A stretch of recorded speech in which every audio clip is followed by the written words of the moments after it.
Está en vivo. Bueno, le damos la bienvenida a todos en este ciclo de vivos. Bueno, la municipalidad, el municipio de Laguna Larga, nos comunicó su interés en poder transmitir y dar difusión a lo que es la actividad del Museo Cachicoya. Así que nos pareció una excelente idea. Nosotros venimos trabajando desde hace ya más de un año con esto. Les contamos un poquito la historia del museo antes de ingresar. Nace en el año 1995, que se inaugura oficialmente, con gente de patrimonio de la provincia, presencia de autoridades provinciales, municipales, en un local que bueno, estaba al lado de mi casa, quienes hablo yo con Emanuel Botero, tal vez me conozcan. Durante muchos años estuvo en ese lugar. En el año 2004 se trasladó aquí a la estación del ferrocarril, que es donde estamos actualmente.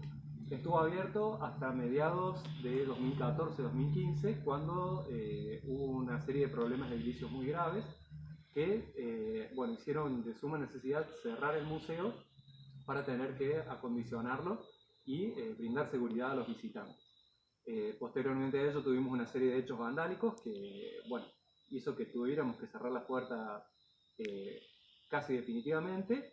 Y gracias a la generosidad de la gente de Laguna Larga pudimos armar una comisión, que Federico también aquí me está acompañando, es uno de los integrantes. En esta comisión, bueno, ya les va a contar bien cómo empezamos a trabajar a partir del año 2019, que fue un largo trayecto, un largo camino, y llevó a este resultado. Bueno, buenas noches a todos. Yo particularmente me sumé un poco, ya empezada la actividad en el año 2019, pero para resumirlo un poco, a principios del año 2019, lo que fue, me parece que enero, febrero, Manuel planteó un poco con un grupo de gente interesada, que se interesa siempre en la historia del pueblo y mantener vigente la valorización del patrimonio que tenemos.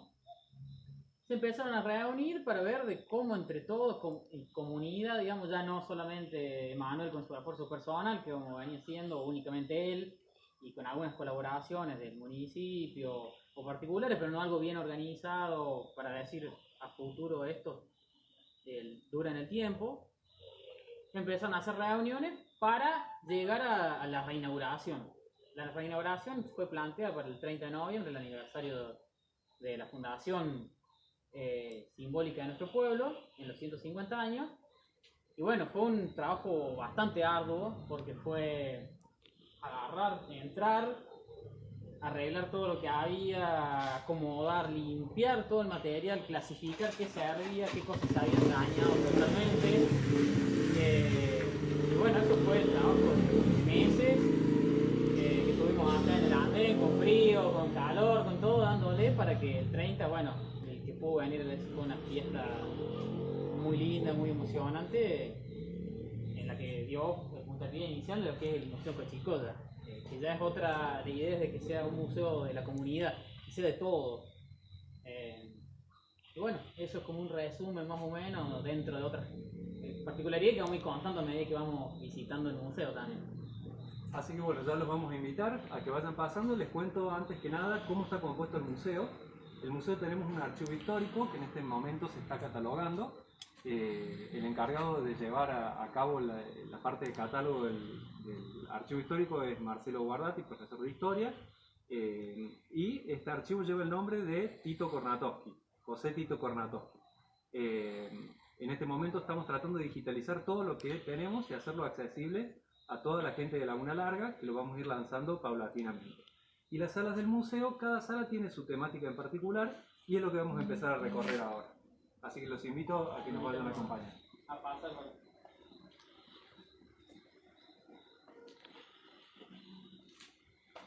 Nos encontramos aquí de arranque, vamos a observar aquella zona y vamos a ir contando brevemente también para que la gente después pueda participar y cuando las restricciones y la pandemia esté controlada puedan disfrutar también del museo y todas las historias extra que tenemos. Esto es en cuanto a la educación. La primera escuela, el primer polo educativo de Laguna Larga estuvo aquí en la estación del ferrocarril, era la escuela de la estación, la escuela fiscal, que después se trasladó a lo que fue la escuela de Narciso Laprida. Y en particular tenemos el rol de las maestras particulares, que fue muy importante en ese tiempo, especialmente para las niñas. La educación estaba mucho más restringida a los varones que a las niñas. Tenemos aquí un cuadro que le fue otorgado por la gente de Laguna Larga en el año 1929 a Catalina Rodríguez, una de las maestras particulares más importantes de nuestra localidad, pero no fue la primera. Aquí hay algo que siempre contamos, que la primera maestra particular conocida se llamaba Amparo Figueroa. Su casa todavía se encuentra a medio de Moner, en uno de los lugares de nuestro pueblo. Nadie se imaginaría, está cerca de donde está la forrajería La Mara, tal vez se puede ubicar las personas. Es una casa de color rosita. Bueno, allí fue la primera escuela particular de Laguna Larga. Y la señorita Amparo Figueroa, bueno, tenía una gran vocación, era muy recta. Por esto podemos ver la varita, que cuando los niños no se portaban demasiado bien, bueno, tenían su correctivo, cosa que actualmente no es admisible, ¿no? Pero bueno, en aquellos tiempos era muy común. Este era el banco donde te tomaban clases, especialmente las niñas, y estos eran los pizarrones individuales. Generalmente no se usaba mucho el lápiz, más que todo era la pluma, y esto era para hacer las operaciones, las letras, conociendo un poquito más. Después aquí tenemos baúles. Este gran baúl que tienen aquí son los que traían generalmente los inmigrantes cuando venían a esta zona. Les contamos que Laguna Larga inicialmente iba a tener una colonia de inmigrantes, la primera colonia de inmigrantes de la provincia de Córdoba, que iba a estar alejada de donde está nuestra localidad. Esa colonia no se concretó, y sí se concretó el pueblo que actualmente tenemos, donde la mayoría son inmigrantes, habría criollos, nativos, y también, bueno, muchos inmigrantes, especialmente italianos y españoles. Y venían la mayoría escapándose de las hambrunas, de la guerra y de las miserias. Estos son los, digamos, los baúles que ellos traen. Aquí tenemos, van a ver, nuestro curita, que no era un cura gaucho, pero que, bueno, estuvo presente en la mayoría de los hechos de la vida de nuestra localidad, desde las comisiones más importantes, la música, la escritura, la historia, la literatura, la actuación. Fue bastante presente en todo, y estamos hablando de Monseñor Manuel Alberto Tejerina. Ese es su ponchito, el que usaba siempre. Tenemos su sombrero, su bastón que utilizó en los últimos años, y algunos elementos que pertenecían a la antigua parroquia. Esa bisagra es del antiguo templo que fue demolido. Tenía una gran puerta y esa era la bisagra. Debemos rescatar y aclarar que se transformó en parroquia porque teníamos párroco a partir del año 1929, como lo dice este cuadro. Integraba la comisión personas distinguidas, y distinguidas no hablamos de personas que tenían dinero, sino personas que se preocupaban mucho por la localidad, y la mayoría, bueno, están allí presentes, que son quienes integraron esa comisión. Y aquí, este banquito, ese es donde se sentaba la mamá de Monseñor Manuel Alberto Tejerina cuando lo venía a visitar. A todos le contamos que ese era el banquito preferido de ella. Ahora nos vamos a dirigir a la sección de salud. Este cartel que ven acá es del hospital vecinal, que inició siendo vecinal por iniciativa de un grupo de vecinos de Laguna Larga, y se inauguró en el año 1938. A partir de allí se realizaron un montón de obras y fue creciendo hasta que se hizo municipal y creció más todavía, ¿no? Algunas de estas cosas pertenecen a este primitivo hospital municipal, vecinal, perdón. Tenemos su camilla, que esta, bueno, data de la década del 30, y tenemos varios elementos donados por la familia de René Cavallo, que también, bueno, esta sala de por sí lleva el nombre de René Cavallo, que fue un conocido bioquímico y también uno de los precursores de los análisis y la salud de Laguna Larga. Cada sala, debemos recordar y destacar que tiene 2 o 3 nombres de personas referentes a tal ámbito. Vamos para allí, si me siguen. No te guardaespaldas. Es guardaespaldas, Fede. Yo lo voy separando la distancia. Y vamos teniendo la distancia, el distanciamiento personal. Todo lo que vemos aquí es relativo a la música. La música en Laguna Larga comienza a finales de la década del 20. con la banda Centro Musical, que después se transformó en el Centro Artístico Musical. Fue cuna de la mayoría de los músicos y el maestro era el señor Suárez, que esta sala lleva su nombre. Tenemos aquí desde tubas, trombones, redoblantes, bombos y demás del centro musical de aquella banda. Este contrabajo que vemos aquí es de Los Bohemios, famosísima banda lagunense. Y tenemos de Don Vega, muchos recordarán, que tocaba el violín. Aquellas personas de más de 50, 60 años seguramente recuerdan a Don Vega y su violín. Esto bueno, también es a manera de recordatorio de él. En cuanto a la telefonía, tenemos dos cosas que vamos a contar. Muchos se deben acordar de aquellos altoparlantes altos, grandes que vemos allí, que eran Cordial Publicidad y Publicidad Récord, el sistema de altoparlantes de Laguna Larga. Esta bocina en particular era de este sistema de altoparlantes que incluía todo el pueblo. Y esta cabina telefónica era de la Unión Telefónica de Laguna Larga, que era donde la gente iba a llamar por teléfono. El teléfono era un lujo en algún momento. Se empezaron con unas 20 líneas y después un poquito más, pero hasta la década del 90, digamos, no era tan generalizado el teléfono. Y esta era la cabina. Entraban, se prendía una luz y les tenían que discar. Lo que vemos aquí son los armonios, dos armonios de la parroquia de Laguna Larga, de Nuestra Señora del Rosario. Este es del año 1910, que es cuando se inauguró el antiguo templo, porque el antiguo templo se inauguró en 1910 y recién en el 29, como comenté antes, se hizo parroquia. Este es otro también. Los armonios funcionan, si ustedes ven, yo toco y no suena, porque funciona a pedales. Hay que pedalear para que los fuelles trabajen, larguen aire y de esa manera funciona. Después tenemos un poco de radios. Las radios que son estas y que ven aquí son todas radios valvulares. Lo que tiene la radio valvular, que muchas personas, padres, abuelos y también chicos de unos 30, 40 años, pueden recordar de haber visto estas radios funcionando y que captaban emisoras de todo el mundo. Tardaban como un minuto en prenderse y empezar a calentar, y realmente eran muy fiables. La mayoría de estas están en funcionamiento. Acá tenemos dos equipos que hacen a la historia de Laguna Larga. Esta era la radio base, era la base que tenía el ejército en Laguna Larga, que era una base que estaba en el actual barrio Villa. Cuando no existía el barrio, estaba esta base del ejército. Y por este lado tenemos el equipo de audio del cine de Laguna Larga.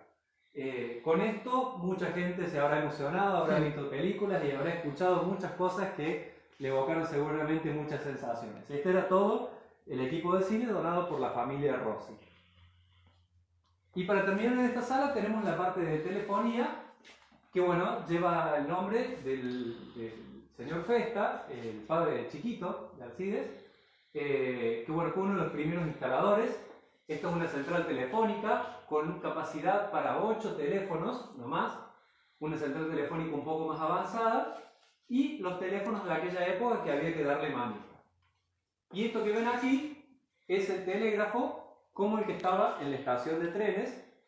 Y el telégrafo, bueno, ya muchos van a poder averiguar, si buscan cómo funciona el telégrafo, no los vamos a poner a explicar, pero la mayoría de las comunicaciones entre localidades y entre provincias o lugares distantes se hacía a través del telégrafo. Vamos a seguir y nos vamos a ir al cruce para el área de la cocina, si les parece.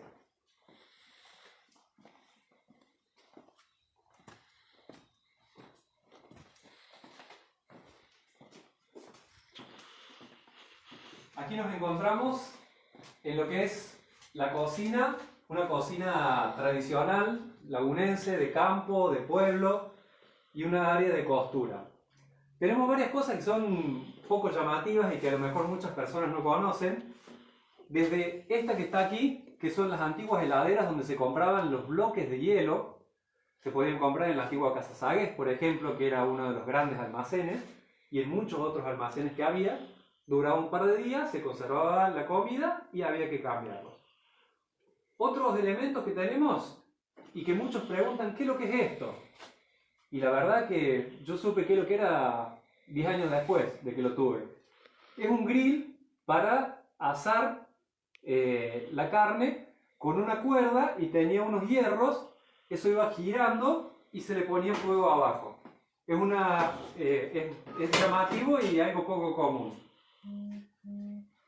Las tradicionales batidoras de campo de la década de 1920.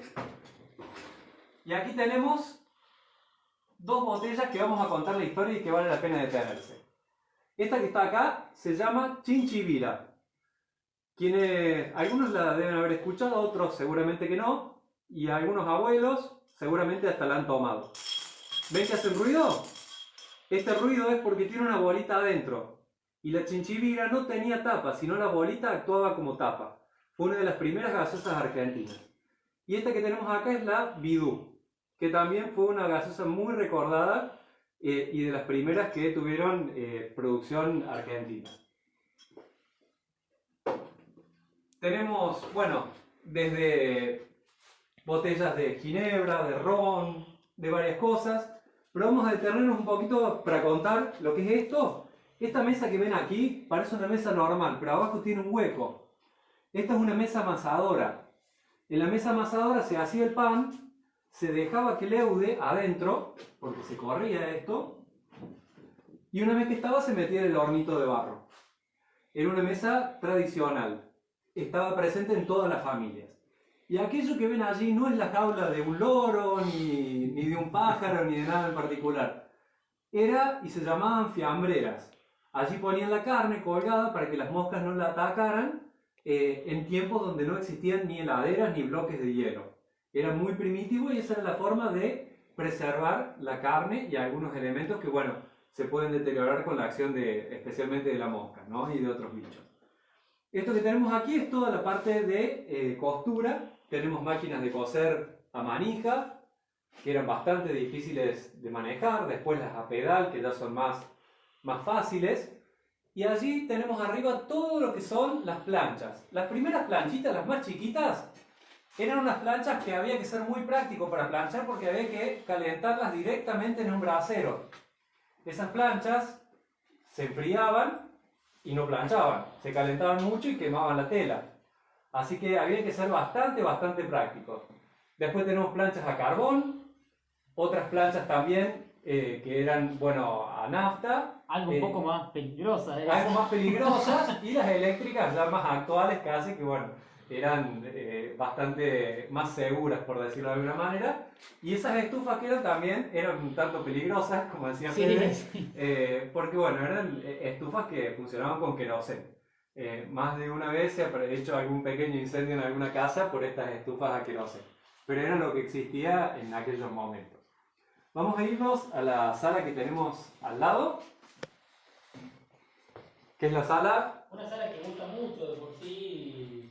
A veces cuando tenemos visita de chicos, esta es una de las más concurridas. De las más concurridas. Sí. Porque, digamos, interviene una de las cuestiones fundamentales de la historia de Laguna Larga, su batalla. Pero bueno, yo solamente estoy dando una introducción porque el que sabe generalmente de las piezas es Manuel, porque realmente Manuel, su memoria es, cada pieza sabe quién la donó, quién la trajo, en qué año, y la verdad que uno se suma, pero la verdad que es una cuestión de ir aprendiendo constantemente. Por si las piezas que va diciendo muchas veces no, ni las conocemos, uno las va viendo de vista. Esta realmente es muy importante porque ahí está el sector de lo que es los elementos de la batalla, que Manuel nos va a decir bien puntualmente cada uno, porque yo lo sé en general. Digamos. Bueno, la batalla, para quienes recuerdan o no saben, es denominada la batalla de la Laguna Larga u Oncático. Según la Junta Provincial de Historia, está bien dicho de cualquiera de las dos maneras. De la Laguna Larga, porque no es Laguna Larga, sino la Laguna Larga, u Oncático. Esta batalla, la mayoría de los historiadores lo ubican entre medio de las extintas, porque ninguna de las dos existe, que es la antigua Laguna Larga y la Laguna de Oncático. General Paz y Facundo Quiroga se enfrentaron, ganó el General Paz en aquel momento, y estos pertrechos de batalla fueron encontrados en el campo de la zona cercana a la laguna. Tenemos fusiles, puntas de lanza, bolas perdidas y también balas de cañón. Los fusiles eran de avancarga, se cargaban por la punta, por eso tenían estas cosas que se llaman bayonetas, porque como eran tan lentos de cargar, si no hacían tiempo entre tira y tira, tirada y tirada, había que combatir con la bayoneta. Son elementos de la batalla, hay más elementos de la batalla, hay muchos que están en posesión de pobladores de Laguna Larga, que los tienen como recuerdo personal, y bueno, estamos en tratativa, tal vez hacer alguna muestra grande el año que viene y poder incluir todos los elementos que fueron encontrados en la zona del campo de batalla. Y esto que está aquí tiene una historia muy particular, no es de la batalla, pero como esta sala es dedicada al ejército, a la tecnología, digamos, aplicada a lo que es las armas y el ejército, estos esquíes fueron usados en la base argentina, la base Marambio, antes de que realmente tuviera edificaciones, cuando la gente, los que iban a la base Marambio, estaban en carpas. Imagínense la Antártida en carpas. Bueno, estos esquíes fueron usados por un ex militar y tenemos la foto en el archivo histórico donde él estaba calzando estos esquíes y se le veían las carpitas atrás. Imagínense la temperatura, el frío, sobrevivir en un clima extremo. Y bueno, era una herramienta de exploración y hacia la historia de Argentina también. Aquí tenemos un poco de armas, no nos vamos a detener mucho porque son armas genéricas, algunas son de Malvinas, traídas de Malvinas, antiaéreas. Es como para ilustrar más o menos lo que era la parte del ejército. Y si vamos a ir un poco más a este lado, que tenemos algunos elementos que, bueno, ya son un poco más históricos, como por ejemplo zapatos para caminar en la nieve. Bueno, estos son utilizados en esgrima y pueden ver que tienen la punta doblada, no eran para usarse en combate. Aquel misil, según relatos de quien lo donó, fue usado en el tiempo de la guerra de Malvinas. Y aquí tenemos algunas armas, y en la parte de abajo de la vitrina hay fragmentos de bombas, que tal vez puedan ver, que esas fueron de la explosión de Río Tercero, del polvorín de Río Tercero, en la década del 90. Que todavía es recordado y les causa miedo a la gente de Río Tercero cada vez que escucha alguna explosión, ¿no? Estas eran pedazos de bombas que se encontraban diseminadas por todo el lugar. Así que realmente es un recordatorio de una historia que no se debería repetir jamás. Y aquí tenemos finalmente un homenaje. Ven que aquí dice Exposición Industrial y Comercio Premio Medalla de Oro a Ipridec y compañía. Ipridec fue una fábrica de cosechadoras, la más importante del país en su momento, y era de Laguna Larga. Los cerebros eran de Laguna Larga, la gente que lo producía era de Laguna Larga. Y no eran que tenían títulos de ingenieros y demás, sino que eran realmente ingeniosos. E hicieron cosas que después se replicaron en el mundo mucho tiempo después. Y bueno, esta es la medalla de oro, premio a lo que es la desaparecida de Ipridec, que fue una fábrica escuela de donde también salieron muchas otras fábricas de implementos rurales. Y esto es un Kaiser Carabela que, bueno, se exponía en la concesionaria de Angaramo, que la concesionaria de Angaramo era donde está al lado de Mad Motos, si la gente se ubica, esa estación de servicio abandonada, viejita que está. Bueno, era una concesionaria ejemplar en el país, donde era estación de servicio, lubricentro y concesionaria de ICA, Industrias Kaiser Argentina. Realmente también fue algo muy grande en Laguna Larga. Vamos a seguir para esta sala.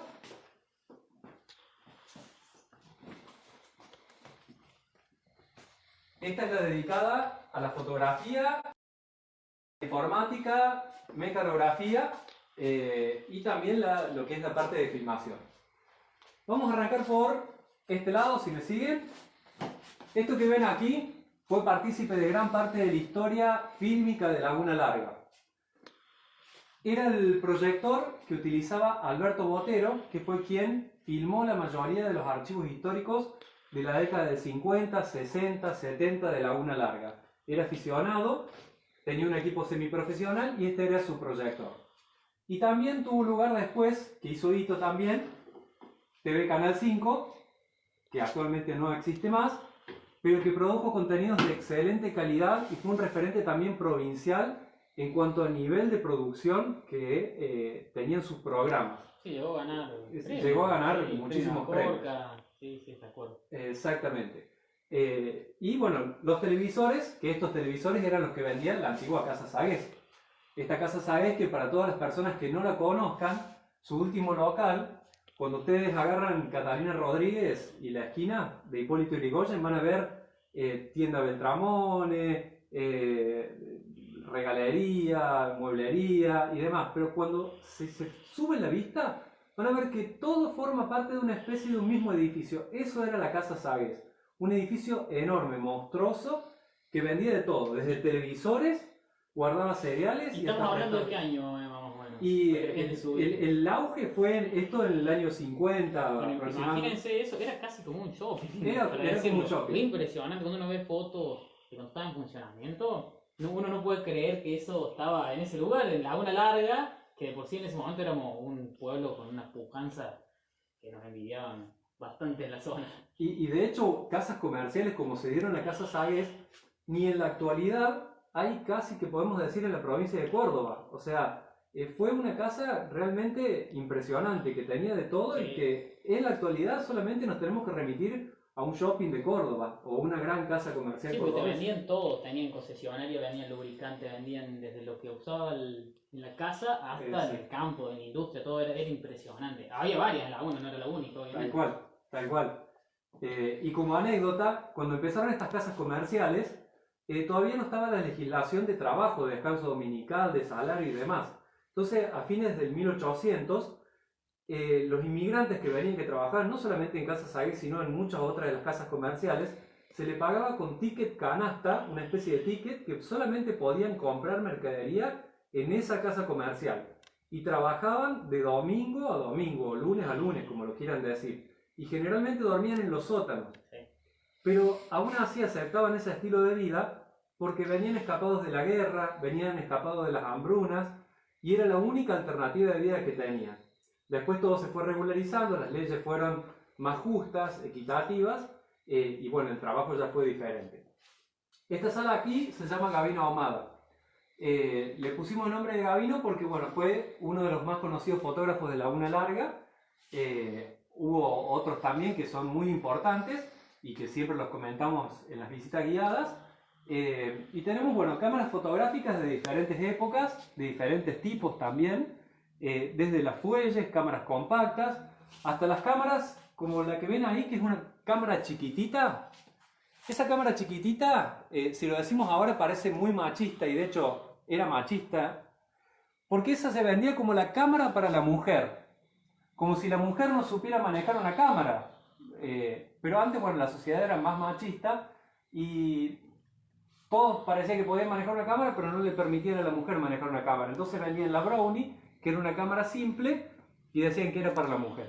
En realidad ahora, obviamente, y afortunadamente todas las cosas cambiaron, y la igualdad de género es para todos. Aquí tenemos estas famosas cámaras que se echaban atrás en la tela para poder sacar la foto. Ustedes la habrán visto especialmente en dibujos animados, donde se echan una tela atrás. Bueno, este tipo de cámaras. Y esto que ven acá, ahora que los chicos hablan mucho de los visores 3D, de los estereoscópicos y demás, esto data del año 1908. ¿Y saben qué es lo que es? Un visor 3D. Venía con una colección de 100 fotografías que están allí atrás, y ustedes cuando se la ponían en los ojos, se paraban de acuerdo a la distancia que a ustedes les quedaba cómodo y podían ver las fotografías en 3D. 3D real, parecía que estaban metidos dentro de la fotografía. Y estamos hablando de principios del año 1900.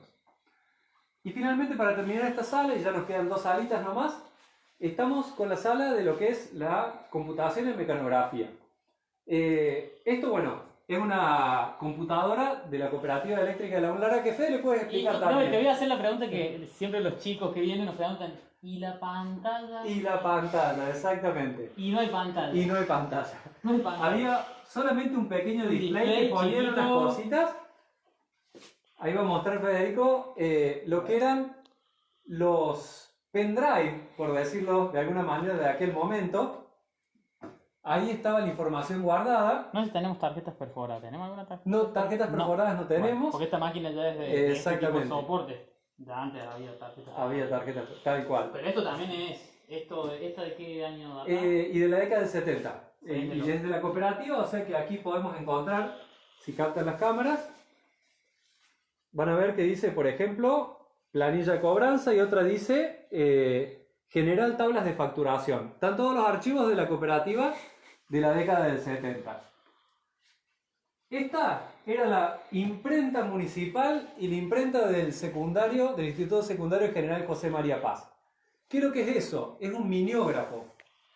Este aparato servía para hacer copias de una manera muy particular porque estaba perforada la letra y pasaba la tinta a través de ella, y es la que se usaba para imprimir los boletines oficiales, y además de imprimir los boletines oficiales, el Instituto Secundario General José María Paz también imprimía apuntes y comunicaciones que iba realizando.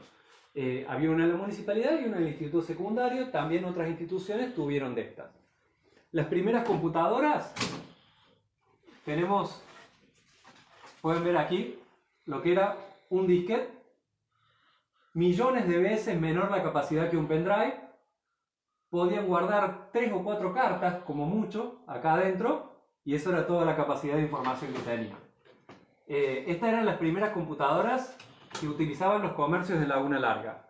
Y estas eran máquinas de escribir mecánicas. Esta interesante. Exactamente, esta la utilizaba el Instituto Secundario, la policía había otra igual también, y en la municipalidad, que eran carro ancho, para poder hacer planos, sumarios y demás. Sí, para completar planillas, cosas que hacían falta que fuera grande.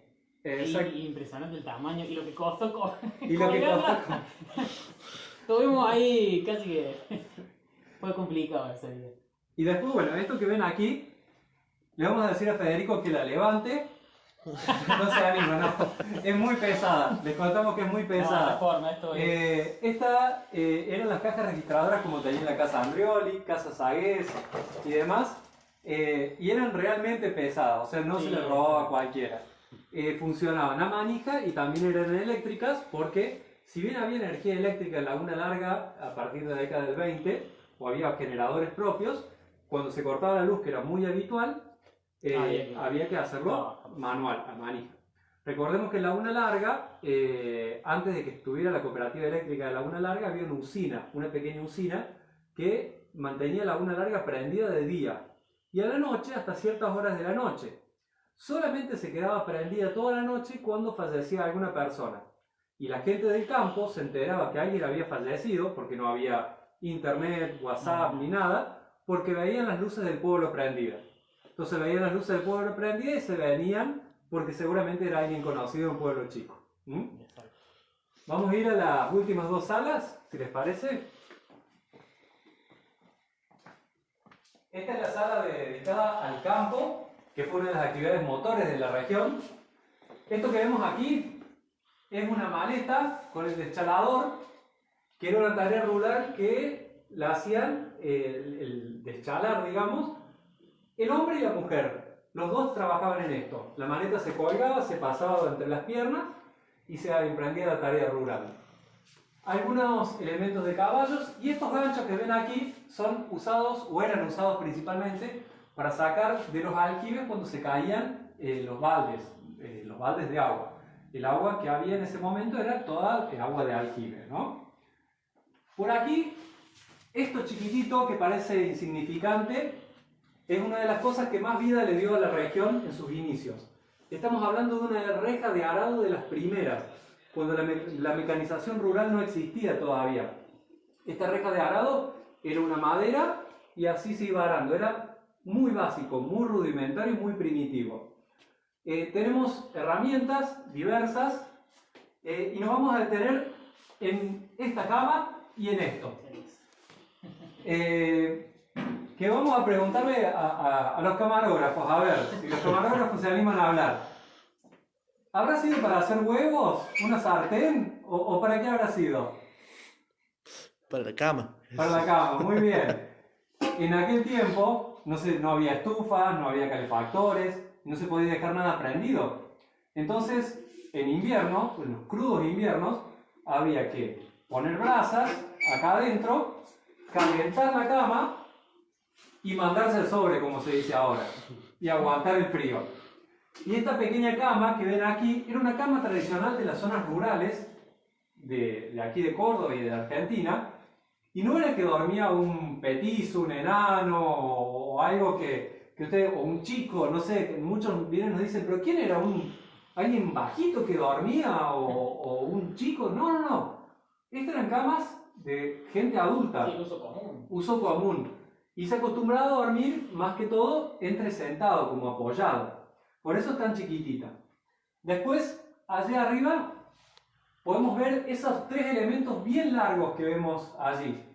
Eso remite a algunas películas que ahora las vemos de los lanzallamas. ¿Vieron estas películas de guerra que lanzan llamas? Bueno, los bisabuelos, los tatarabuelos nuestros, esto era cosa de todos los años. Las langostas eran grandes plagas que llenaban y comían los sembrados en horas. Lo liquidaban. Entonces juntaban todas las langostas y con estos lanzallamas quemaban. Eran para controlar las plagas. Cuando no había agroquímicos, no había nada para controlarlas, y era la única forma de salvar esa cosecha y la comida. Aquello que vemos allí son morteros, que eran para hacer la harina de maíz, digamos, para moler maíz. Y después tenemos por aquí, esta que está aquí, ¿ven? Esta es una sembradora de boleo. Esta sembradora se ponían las semillas en este lugar, se abría una tapita y al girar iba desparramando las semillas por todos lados.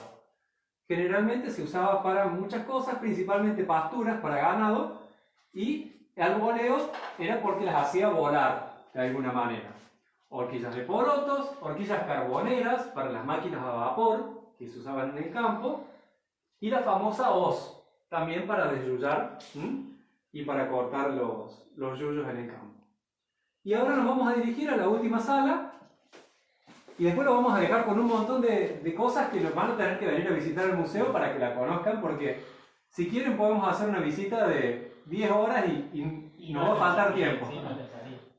Así que, como para que vayan con un panorama de qué es lo que tenemos aquí en el Museo Quechicola, que como decía Fede, es hecho a pulmón por un grupo de personas que estamos en la comisión, que todos trabajamos, tenemos ideologías diferentes, ya sea sociales, políticas y demás, y todos nos ponemos de acuerdo para laburar por esto, por Laguna Larga. Y creo que decir eso justo en esta sala es bastante importante, porque es como el inicio de todo, por decirlo así. Por la sala de los pueblos originarios, que por decir el nombre de Manuel, nos da la clara de lo para qué es el museo. El museo es una cuestión que no es decir, bueno, uno viene personalmente, deja un poco de tiempo, hace algo para figurar, no sé, lo que sea, no.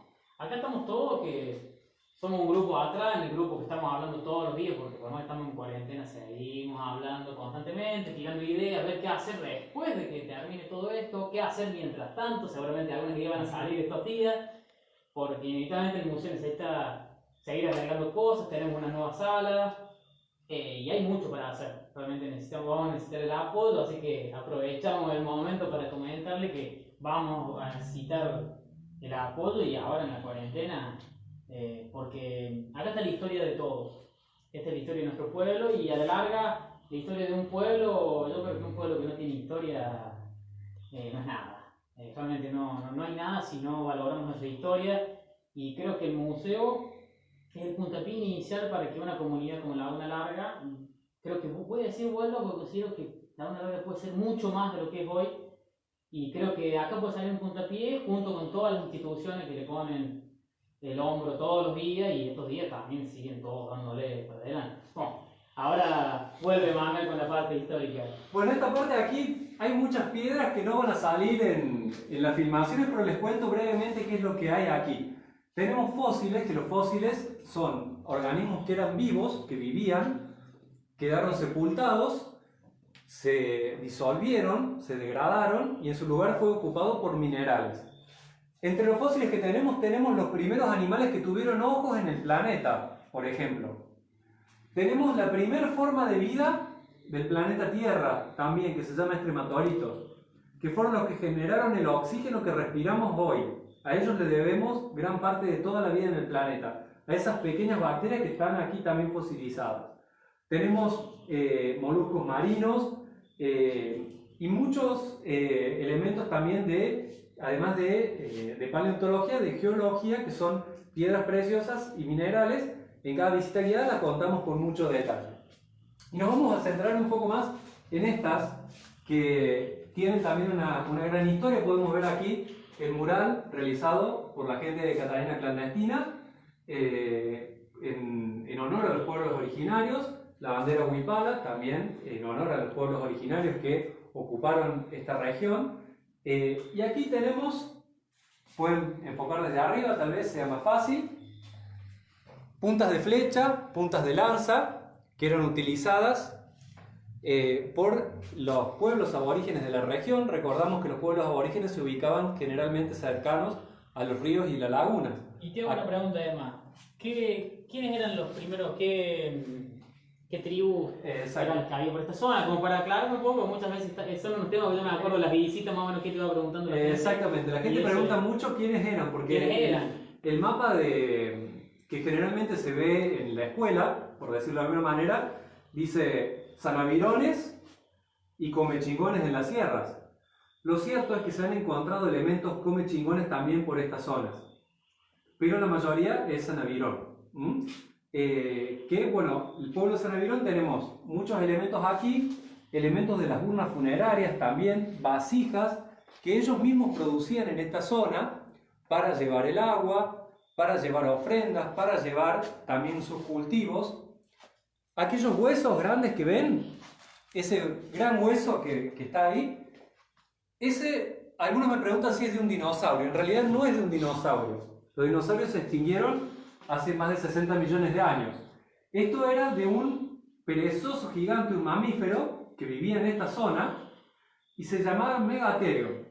Era un perezoso como de 6 metros de tamaño. Junto con él también estaba el tigre dientes de sable, que hay un fragmento de diente también aquí en el museo, y el Gliptodonte, que era como un quirquincho gigante. Y cuando hablo de gigante es un quirquincho tamaño vaca, prácticamente, ¿no? Estaba en esta zona y también se fueron extinguiendo por la acción del hombre, la caza indiscriminada. En ese momento el aborigen, el pueblo originario, no era consciente de que eso podía llevar a la extinción. Pero finalmente llevó a la extinción de estos animales prehistóricos que hace más o menos 10.000 años empezaron a desaparecer de diferentes lugares. Y lo que tenemos aquí, como para ir finalizando, este cántaro era para traer agua. Se traía el agua, se acarreaba a veces por kilómetros. Ahora nosotros estamos acostumbrados a abrir la canilla, que salga el agua y por ahí lo que nos sobra lo tiramos. En ese tiempo el agua era preciosa, o sea, uno de los bienes más preciosos que había. Conseguirla costaba mucho y conseguir agua de calidad era muy difícil. Por eso esto está acá en el centro, porque a veces no le damos importancia al agua, siendo que para los pueblos originarios era lo más importante de todo. Tenemos esto que son manos de morteros y conanas, que estos son los morteros de aquí abajo, de piedra, se molía el maíz, y se hacía en la conana la molienda fina. Y después tenemos finalmente en esta vitrina algunas hachitas, bolas de boleadora y bolas perdidas, que son diferentes una de las otras. La bola de boleadora eran 3 y la bola loca, que le decían, o bola perdida, era una sola, y esa bola no se tiraba, se usaba para combate. Se ataba con un tiento, se revoleaba y nunca se tiraba. De hecho, en la batalla de la Laguna Larga también se combatió con ese tipo de bolas, que era como lo que se tenía a mano para cuando, bueno, las papas quemaban, el último recurso. Así que bueno, con esto terminamos lo que es el recorrido del Museo Cachicoya. De más está decirle que le agradecemos a todos los que están presentes, le agradecemos a la Municipalidad de Laguna Larga por la iniciativa de venir y transmitir en vivo. También estamos transmitiendo en vivo a través del Facebook, o sea que a través de Instagram y Facebook del municipio y del Museo Cachicoya pueden estar viendo esto. Infinitas gracias. Como les decía Federico, vamos a necesitar de su ayuda porque la idea es ampliar el museo, llevarlo más a la comunidad. Hay muchas piezas que están esperando ser expuestas, muchas historias que están esperando ser contadas, y a la vez el archivo histórico Tito Kornatowski está cada vez saliendo un poquito más a la comunidad y la finalidad de ese archivo, que tenemos mucha cantidad de información, es que sea accesible para absolutamente todas las personas, no solamente de Laguna Larga, sino del mundo, que quieran conocer nuestra historia o que quieran conocer datos tal vez de un familiar, de una persona. Importantísimo eso. Es realmente importante. Y el proceso de digitalización, bueno, se está llevando a cabo, es lento, tedioso, pero también va a llegar a su fin. Así que, nuevamente, mil gracias. Y cuando todo esto pase, que todos puedan circular nuevamente, están desde ya muy invitados a conocerlo personalmente. Muchas gracias.